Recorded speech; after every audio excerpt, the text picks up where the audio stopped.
Selamat malam, jumpa lagi dengan saya Ciko Asa. Nah, pada malam hari ini saya akan menyampaikan secara singkat kebenaran firman Tuhan yang terdapat di dalam Injil Matius, pasalnya yang ke-7, ayatnya yang ke-28 sampai dengan ayatnya yang ke-29. Saya akan membacakan buat kita semua di bawah judul Kesan Pendengar. Dan setelah Yesus mengakhiri perkataan ini, takjublah orang banyak itu mendengar pengajarannya. Sebab ia mengajar mereka sebagai orang yang berkuasa, tidak seperti ahli-ahli Taurat mereka. Saudara-saudara yang terkasih di dalam nama Tuhan kita Yesus Kristus, tema renungan kita pada malam hari ini saya mengangkat tema yaitu mereka takjub.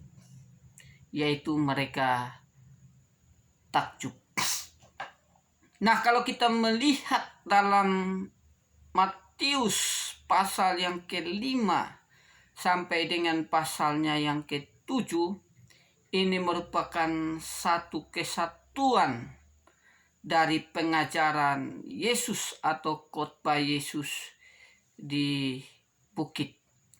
Nah, secara spesifik bagian bacaan kita dalam Matius pasal yang ke-7, ayatnya yang ke-28 sampai dengan 29, masih dalam bagian khotbah Yesus di bukit atau pengajaran Yesus di bukit. Nah, dan di bagian akhir ini merupakan kesan pendengar atau orang-orang yang mendengarkan pengajaran Yesus. Ketika mereka mendengarkan pengajaran Yesus, ketika mereka mendengarkan khotbah Yesus, mereka memberikan respons atau kesan mereka ketika mereka mendengarkan pengajaran Yesus.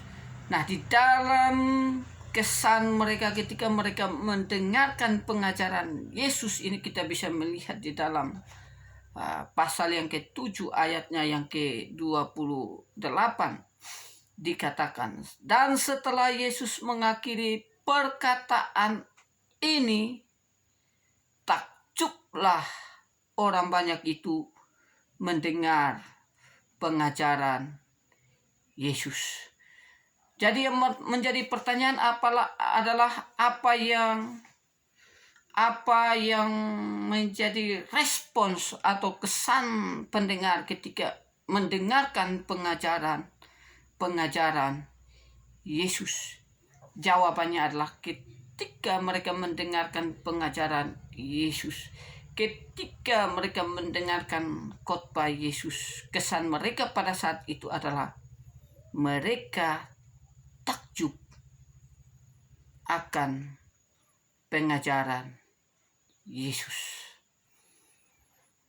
Kalau kita melihat dalam Kamus Besar Bahasa Indonesia atau KBBI mendefinisikan bahwa kata takjub adalah kagum, atau arti lainnya dari kata takjub adalah heran akan kehebatan, keindahan, keelokan seseorang atau sesuatu hal. Ada sesuatu hal yang membuat mereka heran. Ada sesuatu hal yang membuat mereka takjub. Ada sesuatu hal yang membuat mereka tercengang-cengang. Dengan kata lain, takjub mengandung subjek dan objek. Artinya ketika seseorang takjub, berarti ada seseorang yang merasa takjub. Ini merupakan subjek daripada takjub. Dan ada sesuatu hal yang membuat orang merasa takjub, yaitu objek yang membuat seseorang takjub. Nah, yang menjadi pertanyaannya adalah apakah yang membuat mereka takjub? Apakah yang membuat mereka heran? Apakah yang membuat mereka kagum? Apakah yang membuat mereka tercengang-cengang? Apakah yang membuat mereka takjub? Kalau kita melihat di dalam konteks bacaan ini menjelaskan di dalam Matius pasal yang ke-7 ayat 28b dikatakan dengan jelas. Takjublah orang banyak itu mendengar pengajarannya. Berarti orang banyak yang ada pada saat itu mereka takjub, mereka heran, mereka kagum. Karena apa? Mereka mendengarkan pengajaran Yesus. Berarti pengajaran Yesuslah yang membuat mereka takjub, yang membuat mereka heran, yang membuat mereka kagum, dan yang membuat mereka tercengang-cengang. Yang menjadi pertanyaan adalah, apa yang menjadi pengajaran Yesus dalam konteks ini? Kalau kita melihat secara komprehensif dari pasal 5 sampai dengan pasal 7, di situ Yesus memberikan pengajaran tentang banyak hal. Yesus memberikan pengajaran tentang ucapan bahagia. Yesus memberikan pengajaran tentang garam dunia dan terang dunia. Yesus memberikan pengajaran tentang dirinya dan hukum Taurat. Yesus memberikan pengajaran tentang hal memberi sedekah, hal berdoa, hal berpuasa, hal mengumpulkan harta, hal kekhawatiran, hal menghakimi, hal mengumpulkan harta, hal kekhawatiran, hal menghakimi, hal yang kudus dan berharga, hal pengabulan doa, jalan yang benar, hal pengajaran yang sesat, 2 macam dasar. Pengajaran-pengajaran inilah yang diajarkan oleh Yesus. Dan ketika Yesus selesai memberikan pengajaran ini, kesan pendengar pada saat itu adalah mereka takjub, mereka heran, mereka kagum, mereka tercengang-cengang. Akan apa? Akan pengajaran Yesus.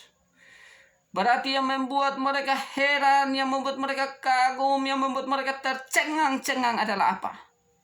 Pengajaran Yesus. Kalau pengajaran Yesus yang membuat mereka heran, pengajaran Yesus yang membuat mereka tercengang-cengang, pengajaran Yesus yang membuat mereka takjub, maka kita dapat berkesimpulan bahwa Yesus adalah guru yang agung. Yesus adalah guru kita yang luar biasa. Yesus adalah guru kita yang agung. Yesus adalah guru kita yang kreatif. Yesus adalah guru kita yang profesional. Mengapa demikian? Karena ketika Yesus selesai mengajar, banyak orang takjub, heran, kagum akan pengajaran Yesus. Bagian yang kedua, mengapakah mereka takjub akan pengajaran Yesus? Karena Yesus mengajar sebagai orang yang berkuasa. Kita bisa melihat di dalam pasal yang ke-20, pasal yang ke-7, ayatnya yang ke-29a. Dikatakan bahwa sebab ia mengajar mereka sebagai orang yang berkuasa. Yesus mengajar sebagai orang yang berkuasa. Kata kuasa yang dipakai di sini dari kata exousia, yang berarti otoritas. Otoritas adalah kuasa yang adil dan yang sungguh-sungguh. Kuasa yang sah adalah legalitas. Otoritas juga adalah kuasa yang tidak terhalangi untuk bertindak, memiliki, mengontrol, menguasai, serta memakai sesuatu atau seseorang. Yesus mengajar dengan penuh otoritas. Yesus mengajar sebagai orang yang berkuasa. kalau kita melihat dari pandangan Andar Ismail mengatakan, kehebatan Yesus sebagai pengajar dilihat dari cara mengajar yang kreatif, penuh wibawa, dan penuh kuasa. Yesus mengajar sebagai orang yang kreatif, penuh wibawa, penuh kuasa. Yang menjadi pertanyaan adalah, mengapakah Yesus mengajar sebagai orang yang berkuasa? Ada seorang penafsir mengatakan bahwa Yesus mengajar sebagai orang yang berkuasa karena dalam pengajaran Yesus sering menggunakan kata, "Aku berkata." Dalam pengajarannya Yesus sering menggunakan kata, "Aku berkata kepadamu, aku berkata kepadamu, aku berkata kepadamu." Misalnya kalau kita melihat di dalam Matius pasal yang ke-5 ayat yang ke-22. Ayatnya yang ke-26. Ayatnya yang ke-28. Ayatnya yang ke-32. Ayatnya yang ke-34. Ayatnya yang ke-39 dan ayatnya yang ke-44. Pasal 6 ayatnya yang kedua. Pasal 6 ayatnya yang kedua, ayatnya yang ke-5, ayatnya yang ke-16 dan ayatnya yang ke-25. Ini menunjukkan apa? Ini menunjukkan bahwa dalam mengajar Yesus adalah orang yang berkuasa. Sehingga dia mengajar, dia sering menggunakan kata, "Aku berkata kepadamu, aku berkata kepadamu, aku berkata kepadamu." Sering digunakan oleh Yesus. Bagian yang kedua, mengapakah Yesus mengajar sebagai orang yang berkuasa?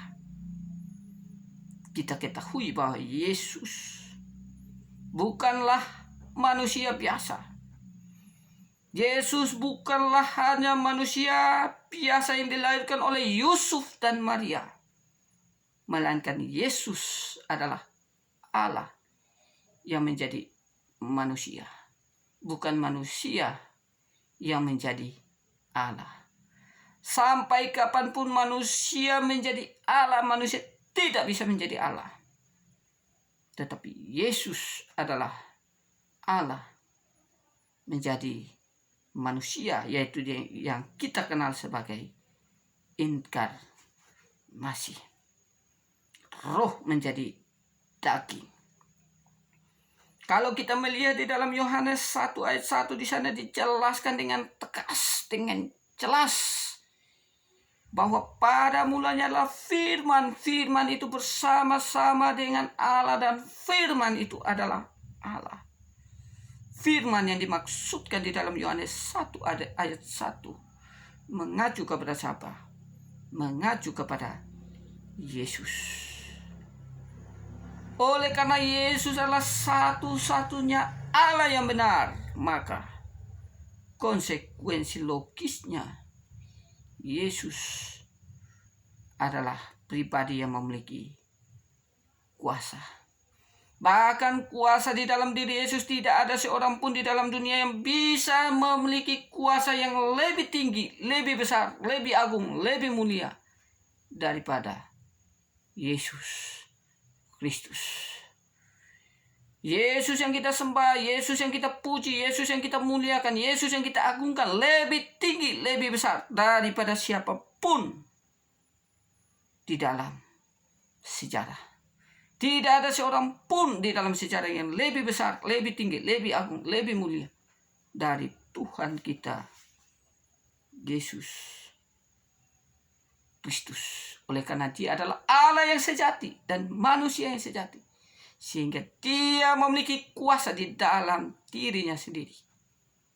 Yesus mengajar dengan penuh kuasa, karena kuasa yang ada di dalam dirinya. Mengapakah mereka takjub, heran, kagum mendengarkan pengajaran Yesus? Karena Yesus mengajar sebagai orang yang berkuasa.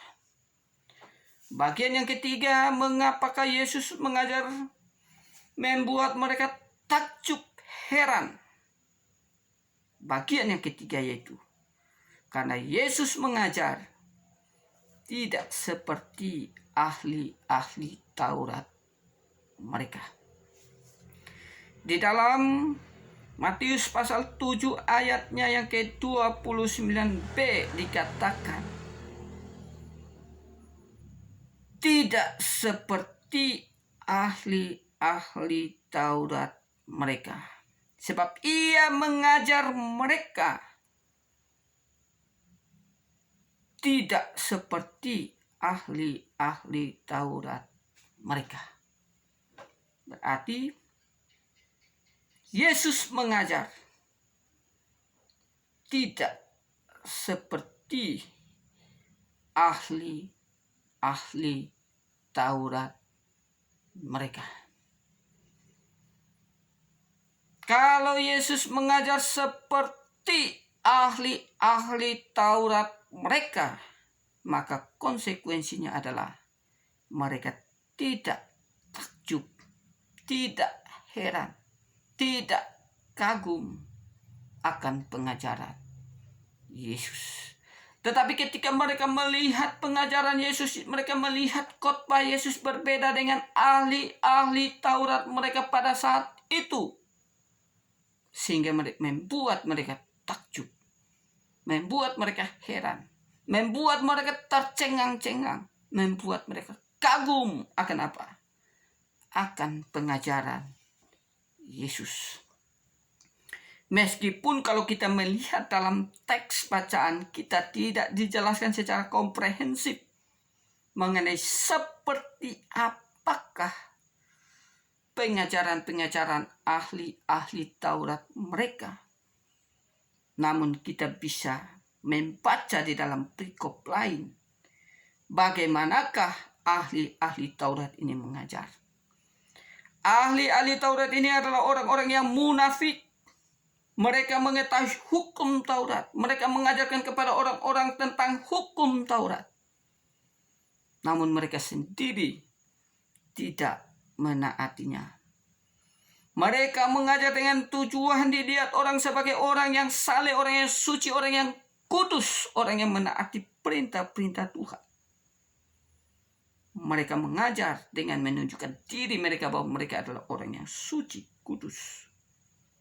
Mereka adalah orang yang mengajarkan hukum Taurat, tetapi mereka tidak hidup sesuai seturut dengan hukum-hukum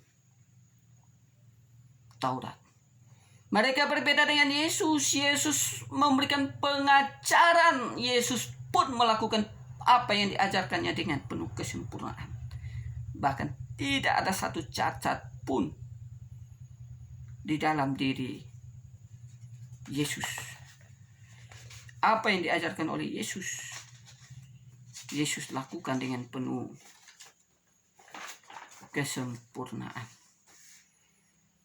Kalau kita melihat di dalam pandangan Stephen Tong mengatakan apakah ia menjadi perbedaan antara ahli Taurat dan Yesus.